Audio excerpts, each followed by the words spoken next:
The dirt road seemed endless, every bump in Sarah and Mike's car raising a cloud of dust that slowly dissipated in the early afternoon heat.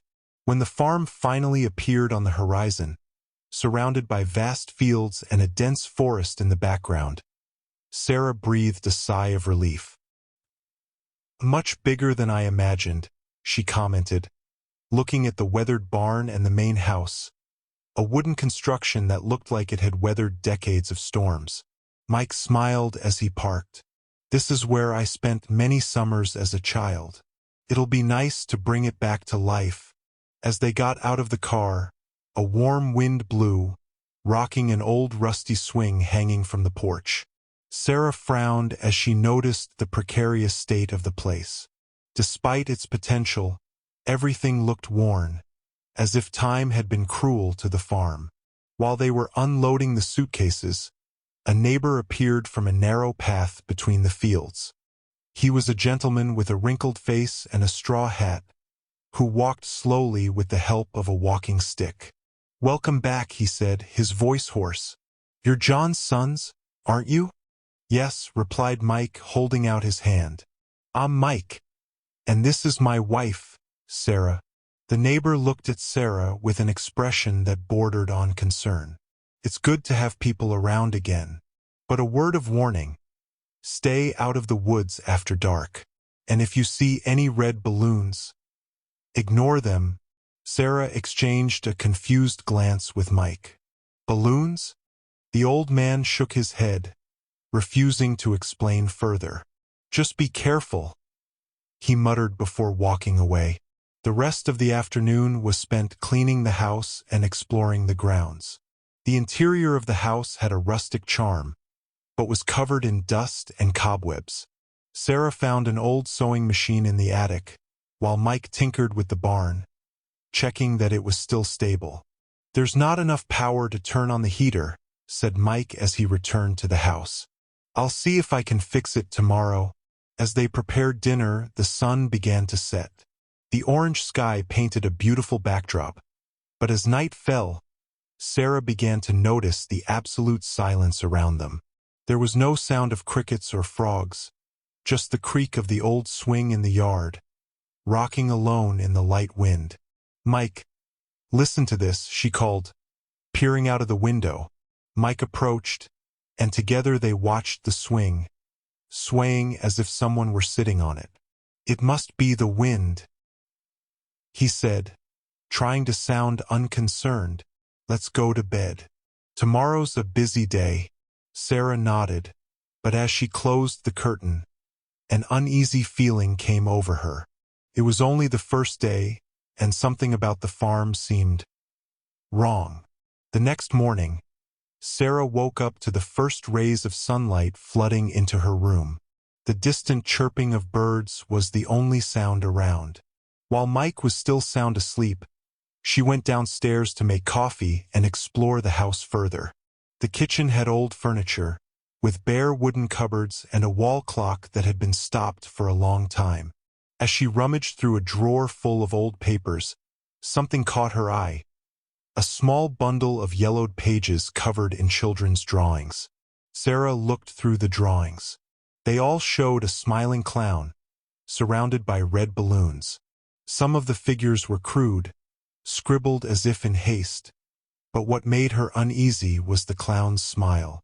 He seemed exaggerated, almost evil.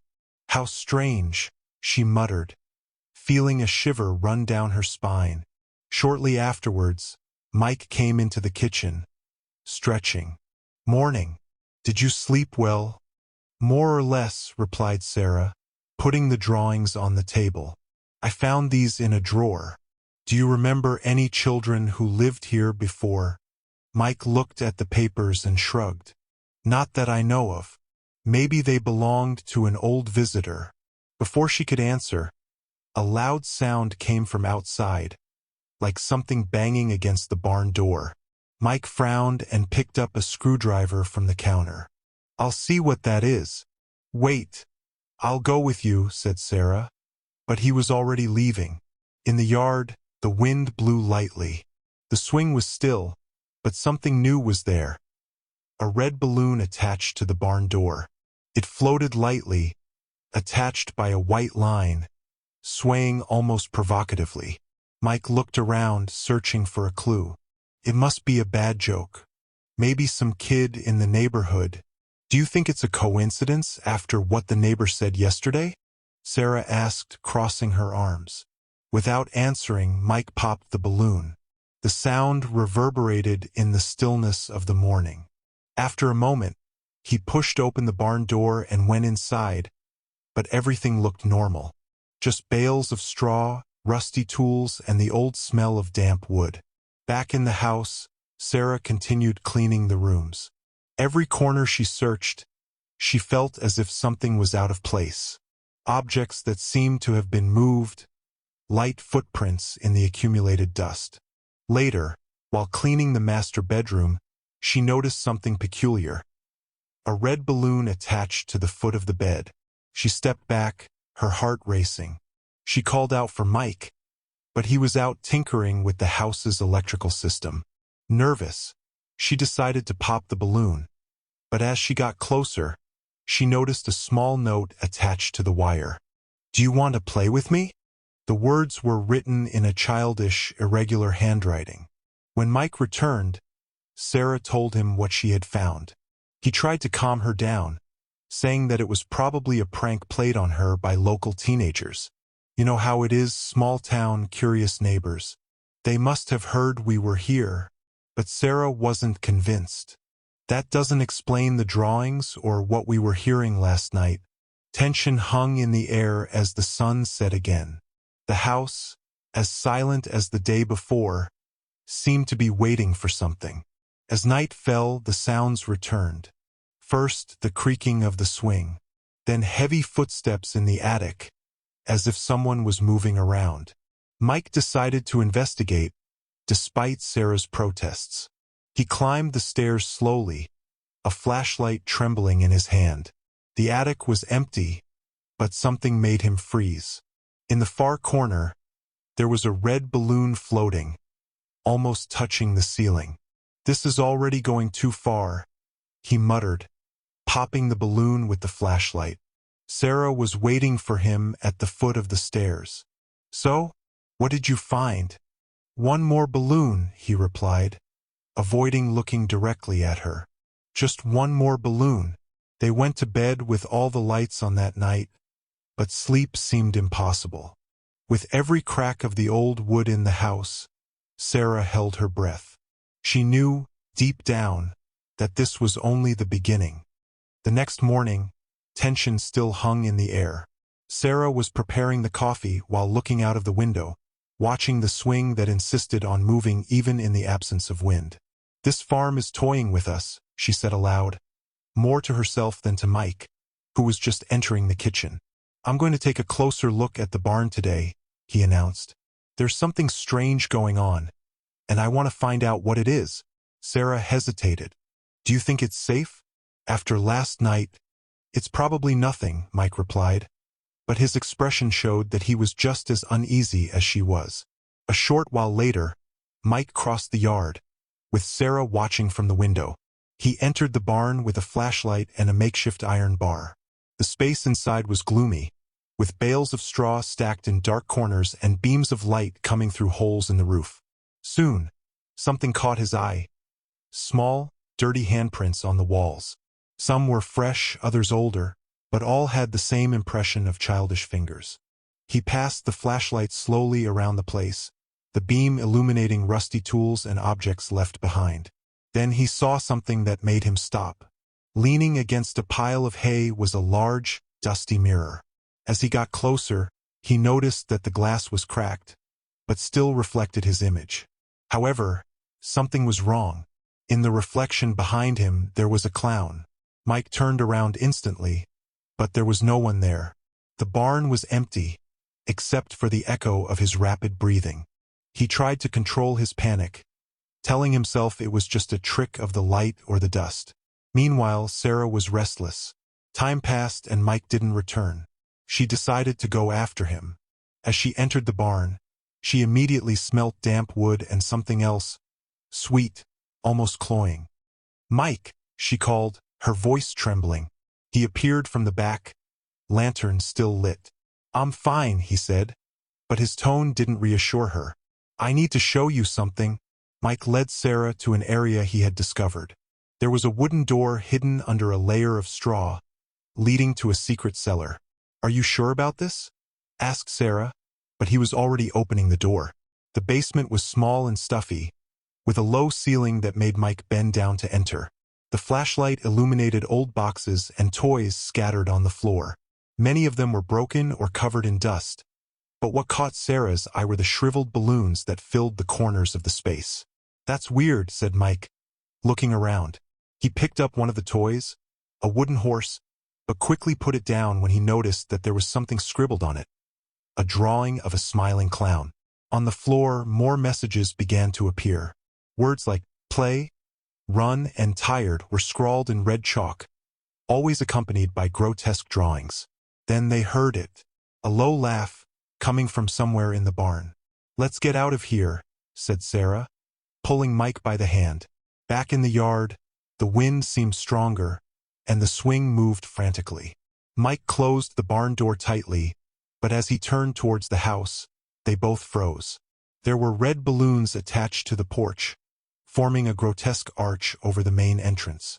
Sarah held Mike's hand, her eyes fixed on the slightly swaying balloons. This isn't a neighborly prank, she whispered. I know, replied Mike, his voice low. They entered the house and locked all the doors and windows. For a while, they sat in silence, trying to understand what was going on. The only thing that was clear was that something was watching them, something that didn't want them to leave. The next morning, fear still hung in the air. Daylight wasn't enough to dispel the feeling that something evil was getting closer. Sarah woke up to the sound of heavy footsteps downstairs, but relaxed when she realized it was only Mike, pacing back and forth in the kitchen. We need to talk to that neighbor, he said when Sarah appeared in the doorway, still with a downcast expression. She nodded. He seemed to know more than he was willing to tell. The couple walked along the path that led to their neighbor's house. It was a small cottage surrounded by tall trees, with an old rusty fence around it. The man appeared on the porch before they even reached the gate, as if he had been waiting for them. I knew you'd come back, he said, leaning on his walking stick. Mike got straight to the point. What's going on at that farm? Who's doing this? The neighbor sighed deeply, looking at the horizon. It's not someone. It's something. Inside the cottage, the neighbor led them into the living room, where several old photos and clippings were spread out on the table. He picked up a black and white photograph and showed it to the couple. It was a picture of a traveling circus, with a large tent and smiling people. In the center stood a man dressed as a clown, with a wide smile and eyes that seemed to penetrate the soul, even through the photo. That was the Joker, said the neighbor. He came to this town with the circus almost 50 years ago. He was the big star. The children loved him, but on the last day of the show he disappeared. Just like some of the children, Sarah felt a shiver run up her spine. Do you think it's him? After all this time, the neighbor nodded. People say he never left, that the forest around the farm is where he hid. Since then, those who live on that property see things, hear things. Mike frowned. Why didn't anyone warn us about this before? Because no one wants to believe it's real, the man replied. But I'll tell you one thing, he likes to play. First it's the balloons, then the laughter. And when he gets tired of playing, he takes you. Silence filled the room for a moment, until Sarah asked, Is there any way to make him stop? The neighbor shrugged, looking resigned. I don't know anyone who's managed it. But if I were you, I'd get out of here now. We can't just leave, said Mike, crossing his arms. This farm is all we've got. The neighbor gave him a serious look. Then get ready. He knows you're there, and he's not giving up anytime soon. Back at the farm, Sarah and Mike walked in silence. The sky was overcast and the wind blew hard, swaying the trees in the nearby forest. When they reached the yard, something made them stop abruptly. Footprints. Small, dirty footprints were scattered across the earth, starting from the barn and ending at the door of the house. I locked up before we left, said Mike, in a low voice, Sarah grabbed his arm, her heart racing. Then how? Inside the house, everything seemed normal at first glance, but Sarah noticed that some things were out of place. A painting in the living room was crooked, and the drawer in the kitchen, where she had found the drawings, was open again. As Mike checked the rooms, Sarah felt a rush of cold air pass through her, as if something invisible had just crossed the corridor. "Mike," she called out, her voice shaking. When he appeared, she pointed down the corridor. On the floor, there was a row of red balloons, each tied with a white string. They were both paralyzed, staring at the balloons as if they were going to explode at any moment. The tension was almost unbearable, and deep down they both knew it was a warning. Mike finally moved and started popping the balloons one by one, with growing anger. The sound echoed through the house, each burst more deafening than the last. "That's enough," he shouted. "Whoever or whatever you are, stop it." But as soon as the last balloon was popped, a muffled laugh filled the air. It wasn't coming from anywhere specific. It seemed to be coming from the walls, the furniture, from all corners at once. Sarah held Mike's hand tightly. "He's here." The sun was beginning to set, plunging the farm into an eerie gloom. The wind whistled through the trees, bringing with it the occasional distant laugh that seemed to mock Mike and Sarah. "We can't stay here and wait for something to happen," said Mike, pacing back and forth in the room. "We need to end this now." Sarah shook her head, her eyes wide. "Do you want to take him on?" "The neighbor said no one has ever succeeded. What if it's a trap?" "It's already a trap," replied Mike. "He wants to scare us, he wants to play with us. But if we stay here, it's only a matter of time before he catches us." After a few minutes of hesitation, Sarah agreed. They grabbed flashlights and a kitchen knife, the only object that seemed remotely useful for defending themselves. The plan was simple. Follow the tracks left in the dirt, which seemed to lead into the forest. The forest at night was a maze of shadows. Every broken branch, every rustle of leaves seemed amplified. Sarah held tightly to Mike's arm as they advanced, lighting the way with flashlights that barely cut through the darkness. "This is a terrible idea," muttered Sarah, her heart racing. "If it is, at least we'll know the truth," replied Mike, although his voice also betrayed nervousness. They walked for about 15 minutes until a faint flash appeared ahead. As they got closer, they saw a small, weathered hut hidden among the trees. The door was ajar and a dim light flickered inside, as if someone had lit a candle. "This is it," said Mike, taking a deep breath before carefully pushing the door open. The inside of the hut was even more disturbing than they had expected. The walls were covered in children's drawings of the same smiling clown, but now the figures were more grotesque, with eyes that seemed to follow them. On the floor, there were balloons scattered around, some withered, others floating in a strange way, as if they defied the laws of physics. Sarah pointed to a corner where a small toy chest was open. Inside, there were broken dolls, scratched toy cars, and more scribbles on pieces of paper. In the center of the room, a phrase written in irregular letters stood out. "Play until you're tired." Suddenly, the cabin door slammed and the candlelight went out. Sarah screamed, and Mike turned the flashlight to illuminate the room. But something seemed different. "He's here," whispered Sarah, almost inaudibly. A laugh echoed, louder and closer than before. Then he appeared. In the corner of the hut, shrouded in shadows, the clown stared at them. His makeup was smudged and the smile he wore seemed wider than humanly possible. He held a balloon in one hand and a music box in the other, which played a distorted, unsettling melody. "Mike," Sarah called out, tugging on her husband's arm. The clown began to move, at first slowly, as if he were dancing, but soon his steps became more erratic, almost as if he were playing catch. "Run!" shouted Mike, pulling Sarah out of the hut. They ran through the forest, the beams of light from the lanterns flickering with every step.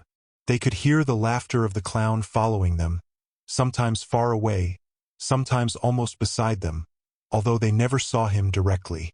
Balloons began to appear on the path, hanging from branches or floating a few centimeters off the ground. Some burst on their own as they passed them, emitting sounds that made Sarah scream and lose her breath.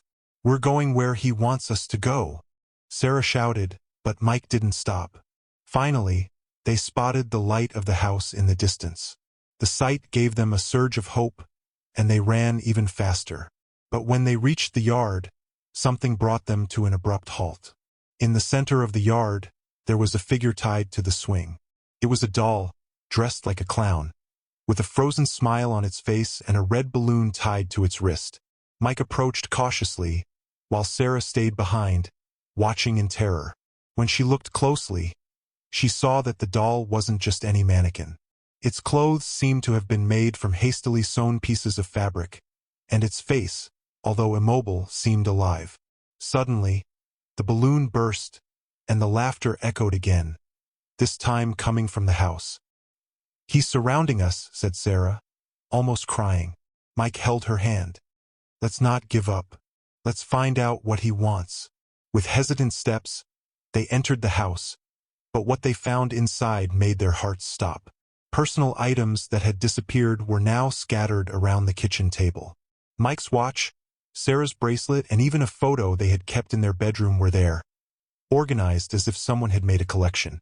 In the center of the table, there was a note written in childish letters. "Are you ready to play for real?"